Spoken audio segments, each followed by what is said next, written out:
don't want either one of your shitty ass Snow White remakes. Though, if you're not terminally online and you don't know what's the situation here, Disney is coming out with yet another of their awful, horrible remakes. And this is what this video is ultimately going to be about. Why these remakes don't work, and shouldn't be made.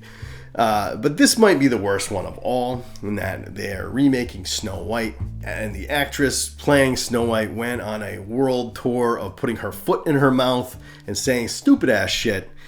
I just mean that it's no longer 1937, and we absolutely wrote a Snow White that she's not going to be saved by the prince. She's not going to be saved by the prince, and she's not going to be dreaming about true love. She's dreaming about becoming the leader she knows she can be. And ruin everybody's desire to see the movie. But you shouldn't want to see the movie in the first place.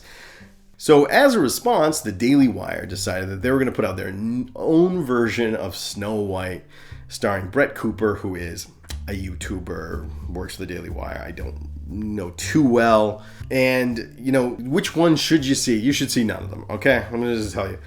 You can't make Snow White into a good movie unless you animate it. Disney has to just stop remaking all their classic movies. The only one that was any good at all was The Jungle Book, and that was like before it was a thing, and they had to make everyone into a movie. And every one of those has just been inferior. Even the ones that are awful, like you're not gonna, if you have kids, you're not putting the DVD for the Lion King live action, you're putting in the original. You want the original. There's a bunch of reasons for this. And this is why I think, as you know, wonderful it is as the Daily Wire has decided to respond to how obnoxious Rachel Zegler is and put out their own version.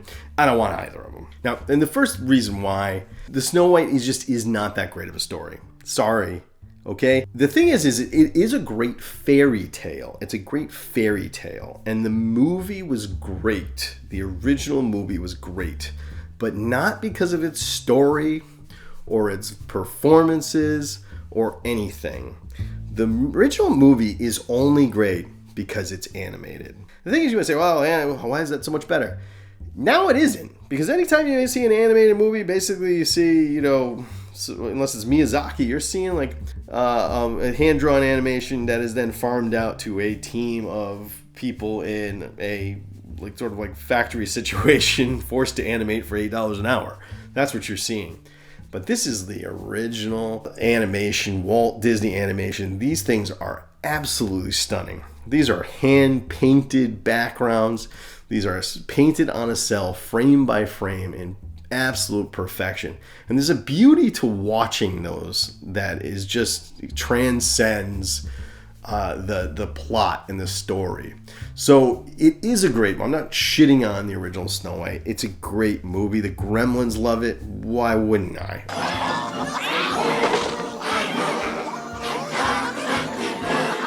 So let's look at what Rachel Zegler said, okay? Rachel Zegler said, There's a big focus on her love story with a guy who literally stalks her. Yeah. Weird. I love that so much. I could just throw that in there like a million times, like just in everything. Anytime somebody's talking to you and you want them to shut up for a minute, just like throw in that. Weird. And there's not going to be any romance, you know. And I think probably the worst thing Rachel Zegler said was like, maybe we'll even cut Prince Charming out of the whole movie. All of Andrew's scenes could get cut. Who knows? It's Hollywood, baby. The one thing I think that she did, though, is the most asinine, is to say that an actor should be cut from probably the biggest role they've ever had. I mean, how devastating would that be if they cut your part if you're like the male lead in Snow White, a big giant Disney live action. Even though things are turds, you would be excited. And you get to call your mom and be like, they cut me from the movie. That would suck. But what Rachel Zegler got right, which is the only thing she got right, is that it is weird to stumble upon a sleeping, unconscious woman in the woods and kiss her. That's fucking weird, dude. Like, don't do that shit. If you see a sleepy, that's some rapey shit. Don't stumble across any unconscious women and start, you know, making out with them. That's some creepy shit. And so ultimately, what Rachel went on to say was that instead of, you know, taking the original story, we're making our own story that's updated for 2024 because you know movies are great now, right? Everything's fucking fantastic. much better now that everything's woke and exciting and everybody feels empowered, and they're gonna, cut the love story. She's not love. She's a leader who's powerful, and they also apparently, like, she's not even the fairest of all, because Gal Gadot was way hotter than Rachel Zegler. I mean, I think that's just no one could possibly think that Rachel Zegler is the fairest one in a world in which Gal Gadot is still there. That doesn't make any sense. Where I can see the philosophy is just in the fact that if you presented Snow White as a movie today, it just does not work, because the story is too simple. And this is its greatness.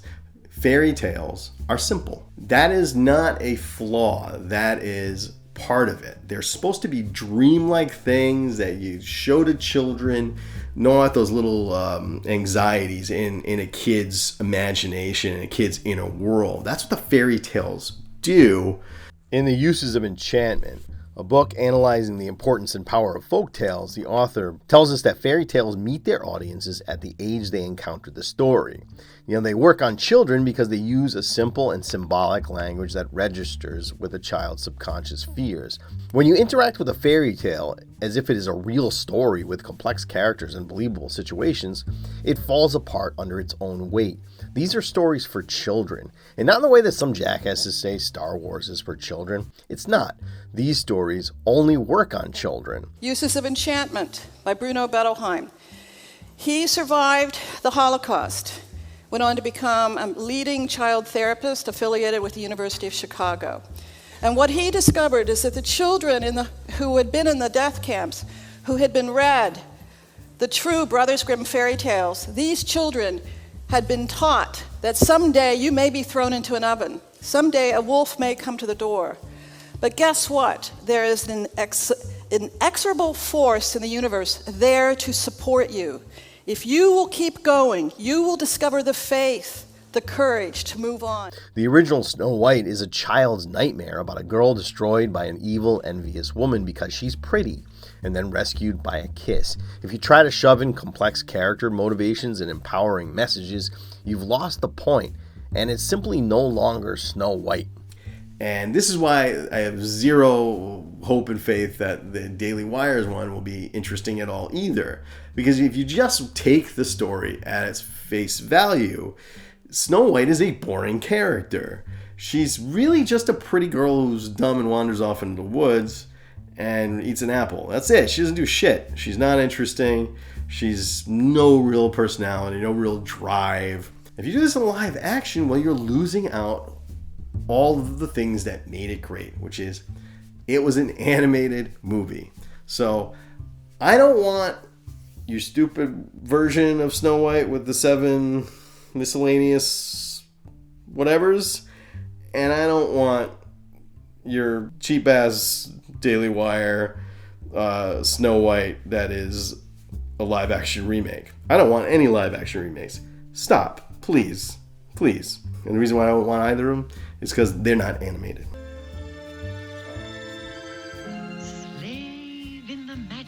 There's a thing that happens with animation.